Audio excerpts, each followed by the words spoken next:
ഏറ്റവും പ്രധാനപ്പെട്ടത് CPM ഒരു രാഷ്ട്രീയ പോരാട്ടത്തിന് നിലമ്പൂരിൽ തയ്യാറെടുക്കുന്നു എന്നുള്ളത് തന്നെയാണ്. നമുക്കറിയാം കഴിഞ്ഞ ഉപതെരഞ്ഞെടുപ്പുകളിലൊക്കെ CPM പലപ്പോഴും പരീക്ഷിച്ചത് സ്വതന്ത്ര സ്ഥാനാർത്ഥികളെയാണ്.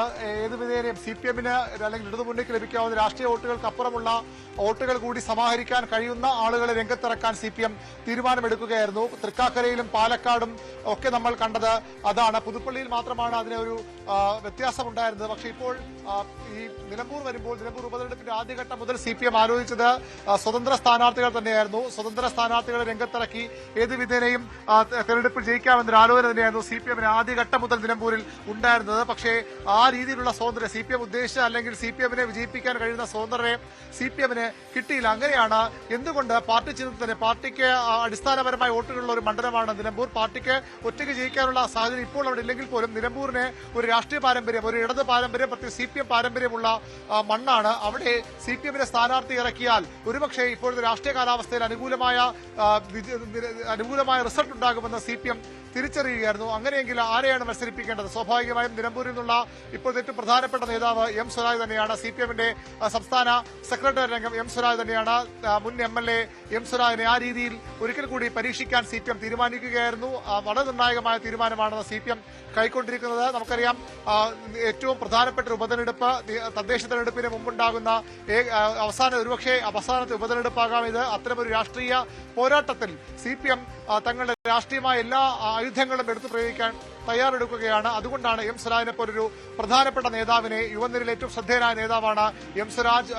വളരെ ചുരുങ്ങിയ പ്രായത്തിൽ CPM-ന്റെ സംസ്ഥാന സെക്രട്ടറിയിലെത്തിയ നേതാവാണ്. മുൻ MLA ആണ്. അതുപോലെ SFI-യുടെ മുൻ സംസ്ഥാന സെക്രട്ടറിയാണ്. DYFI-യുടെ സംസ്ഥാന സെക്രട്ടറി ആയിരുന്ന ആളാണ്. അത്തരം നേതാവിനെ പരീക്ഷിക്കുമ്പോൾ സ്വാഭാവികമായും വിജയത്തിൽ കുറഞ്ഞതൊന്നും CPM-ന് അവിടെ പ്രതീക്ഷിക്കാനാകില്ല. ആ രീതിയിൽ വലിയ പ്രതീക്ഷയോടെ CPM കാണുന്ന ഒരു തെരഞ്ഞെടുപ്പായി ഇത് മാറുമെന്ന് ഉറപ്പാണ്. ആ തെരഞ്ഞെടുപ്പിലാണ് CPM ഇപ്പോൾ രാഷ്ട്രീയ പോരാട്ടത്തിന് തയ്യാറെടുക്കുന്നത്. M സ്വരാജിനെ മത്സരിപ്പിച്ച് ഈ മണ്ഡലം നിലനിർത്താൻ തന്നെ CPM തയ്യാറെടുക്കുകയാണ്. 2 തവണ PV അൻവർ ജയിച്ചെങ്കിലും അത് ഇടത് സ്വതന്ത്രനായാണ്. അവിടെ അൻവറിന് CPM-ന് പുറത്തുള്ള ഇടതുമുന്നണിക്ക് ലഭിക്കാവുന്ന രാഷ്ട്രീയ വോട്ടുകൾക്ക് അപ്പുറമുള്ള വോട്ടുകൾ ലഭിച്ചാണ് അൻവർ വിജയിച്ചെത്തിയത്. ഇത്തവണ അൻവർ ഇടതുമുന്നണിക്കൊപ്പമില്ലെങ്കിലും UDF-നും എത്താത്തൊരു സാഹചര്യമുണ്ട്.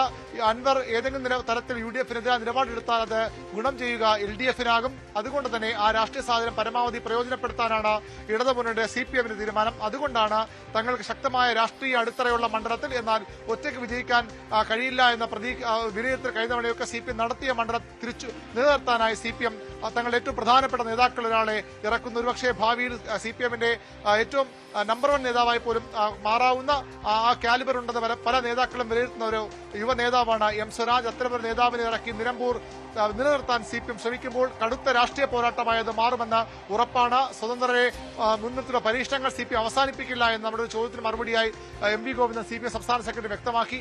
എങ്കിൽ പോലും ഇത്തവണ CPM രാഷ്ട്രീയ പോരാട്ടത്തിൽ ഏറ്റവും ശ്രദ്ധിക്കേണ്ടത് ഈ തെരഞ്ഞെടുപ്പിൽ ഒരു വിജയമുണ്ടായത് CPM-ന് തദ്ദേശ തെരഞ്ഞെടുപ്പിൽ വരുന്ന നിയമസഭാ തെരഞ്ഞെടുപ്പ് നൽകുന്ന ഊർജ്ജം ചെറുതായിരിക്കില്ല. പരാജയമുണ്ടായത് അവർക്ക് നൽകുന്ന തിരിച്ചടി ചെറുതായിരിക്കില്ല. അത്ര കടുത്ത ഒരു രാഷ്ട്രീയ പരീക്ഷണമാണ് CPM നിലമ്പൂരിൽ നടത്താൻ പോകുന്നത്. അതിനാണ് പാർട്ടി ചിഹ്നത്തിൽ പാർട്ടിയുടെ പ്രമുഖ നേതാവിനെ മത്സരിപ്പിച്ച CPM ആ വെല്ലുവിളി ഏറ്റെടുക്കുന്നത്. നമുക്കറിയാം കോൺഗ്രസിലെ യുവ നേതാക്കളിൽ പലരും എന്തുകൊണ്ട് കുഞ്ഞാലിയുടെ മണ്ണിൽ കുഞ്ഞാലിയുടെ നാട്ടിൽ CPM അവരുടെ സ്ഥാനാർത്ഥിയെ പാർട്ടി ചിഹ്നത്തിൽ മത്സരിപ്പിക്കാൻ തയ്യാറാകുന്നില്ല? എന്തുകൊണ്ട് സ്വരാജിനെ മത്സരിപ്പിക്കാൻ തയ്യാറാകുന്നില്ല?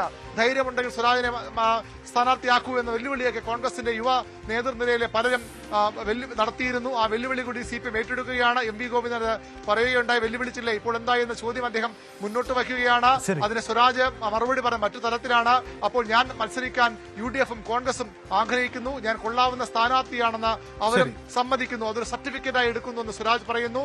വളരെ പക്വമതിയായ രാഷ്ട്രീയ പ്രതികരണങ്ങൾ പലപ്പോഴും നടത്തുന്ന നേതാവാണ് M സ്വരാജ്. M സ്വരാജ് നിലമ്പൂരിൽ മുസ്ലിം ന്യൂനപക്ഷങ്ങൾ കൂടുതലുള്ള ഒരു മണ്ഡലത്തിൽ അല്ലെങ്കിൽ നിർണായകമായ ഒരു മണ്ഡലത്തിൽ പലപ്പോഴും മുസ്ലിം നിലപാടുകൾ ഉയർത്തിപ്പിടിക്കുന്ന അല്ലെങ്കിൽ BJP സർക്കാരും കേന്ദ്ര സർക്കാരും ഒക്കെ മുസ്ലിം വിരുദ്ധ സമീപനങ്ങൾ സ്വീകരിക്കുമ്പോൾ അതിനെ എതിർത്തുകൊണ്ട് ആദ്യം രംഗത്ത് വരുന്ന ഒരു നേതാവ് കൂടിയാണ് M സ്വരാജ്. M സ്വരാജിന് ആ രീതിയിലൊരു സ്വീകാര്യത ഉണ്ടാണ് എന്ന് CPM തിരിച്ചറിയുന്നു. അത്തരം പ്രതീക്ഷകൾ CPM നേതൃത്വത്തിനുണ്ട്.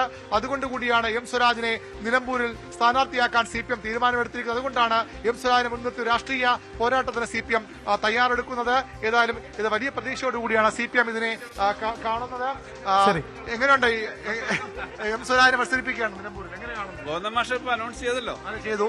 അനൗൺസ് ചെയ്തു. അപ്പോ ഏറ്റവും നല്ല ഒരു സ്ഥാനാർത്ഥിയാണ് വളരെ ശക്തമായ ജനങ്ങളുടെ ആകെ പിന്തുണ കിട്ടുന്നൊരു സ്ഥാനാർത്ഥിയാണ്. നല്ല മത്സരമായിരിക്കും. വലിയ ഭൂരിപക്ഷത്തോടുകൂടി ഇടതുപക്ഷ ജനാധിപത്യ മുന്നണി വിജയിക്കും. നേരത്തെയൊക്കെ സ്വതന്ത്രം പരീക്ഷിക്കുകയായിരുന്നു, ഒരു പൊളിറ്റിക്കൽ ഫൈറ്റിലേക്ക് ഡയറക്റ്റ് പോവുകയാണ്. അല്ലല്ല, എല്ലാ തരത്തിലും ഉണ്ട്. സ്വതന്ത്രന്മാരും മത്സരിക്കും, പൊളിറ്റിക്കലായിട്ടുണ്ട്. ഇത് ഏറ്റവും പ്രധാനപ്പെട്ട ഒരു കാര്യമാണ്. ഏറ്റവും നല്ല സ്ഥാനാർത്ഥിയാണ്, ആ നാട്ടുകാരനാണ്, അവിടുന്ന് വിദ്യാർത്ഥിയായി പ്രവർത്തനം ആരംഭിച്ചു വന്ന ആളാണ് സ്വരാജ്. അങ്ങനൊരു സ്ഥാനാർത്ഥിയാണ് ഏറ്റവും നല്ലതെന്നാണ്.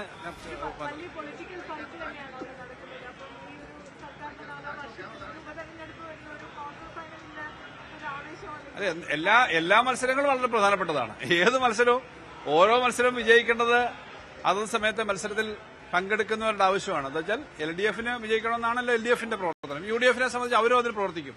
പക്ഷേ യഥാർത്ഥത്തിൽ ഈ മത്സരത്തിൽ LDF അനുകൂലമായ ഒരു രാഷ്ട്രീയ സാഹചര്യമായിരിക്കും വരുന്നത്. കാരണം കേരളത്തിലെ ജനങ്ങള് പൊതുവിൽ മതനിരപേക്ഷത ഉയർത്തിപ്പിടിക്കാനും നമ്മുടെ നാട്ടിലെ വികസനത്തിനും എല്ലാം വേണ്ടി ഉള്ള ഒരു മുന്നണി എന്ന നിലയിൽ LDF പിന്തുണയ്ക്കും, വിജയിപ്പിക്കുമെന്ന് തന്നെയാണ്. ഇടതിന്റെ രാഷ്ട്രീയ വോട്ട് കൊണ്ട് മാത്രം ജയിക്കാവുന്ന മണ്ഡലമാണോ നിലമ്പൂർ? ഇടതിന്റെ രാഷ്ട്രീയ വോട്ട് മാത്രമല്ലല്ലോ, ഇവിടെ കൃത്യമായ രാഷ്ട്രീയമുള്ളവരും രാഷ്ട്രീയ അനുഭാവമുള്ളവരും ഉള്ളവർ തന്നെയാണ് കേരളം. അതുകൊണ്ട് എല്ലാവരുടെയും വോട്ട്, UDFന്റെയും BJPയുടെയും അകത്തടക്കം നിൽക്കുന്ന ആളുകൾ എത്രയോ പേര് അതൃപ്തരായി അതിൽ നിന്ന് പൊയ്ക്കൊണ്ടിരിക്കുകയാണ്. UDF മുന്നണിക്കകത്ത് ഇപ്പോൾ ഒരു ഐക്യമുണ്ട്. UDFനകത്തേക്ക് പോയ അൻവർ അതിന്റെ കൂടെ സഹകരിച്ചിരിക്കുന്നു. CPM കേന്ദ്രങ്ങൾ വലിയ പ്രതീക്ഷയിലാണ് M സ്വരാജിന്റെ